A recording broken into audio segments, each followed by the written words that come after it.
Kasalukuyan namang umaarangkada sa pamamagitan ng dalawang retailer stores ang ikawalong redemption ng Walang Gutom program o program sa bayan ng Bao, Camarines Sur. Sa panayam kay Cecil Bismonte ng Bao Organic Agriculture Cooperative o BOAC, ibinahagi nito na mayroong 60 benepisyaryo sa 4 na barangay ng munisipalidad ang nakatokang bumili sa kanila gamit ang kanilang mga food vouchers.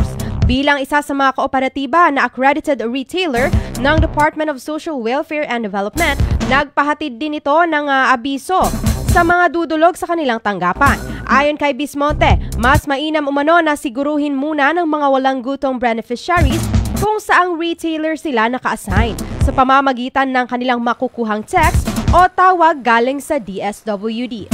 Kung kayo ay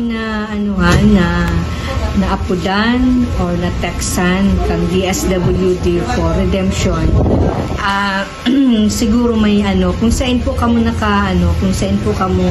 naka-designate na retailer, duman na lang po kamo magduman para dai po mag-waste ang time na minsan po kayo nagpapara-pila, ito palan bako man sa mo or bako man duman. Ito ay upang maiwasan din ang pagkalito ng mga benepisyaryo maging ng mga retailers sa tuwing nagkakaroon ng redemption.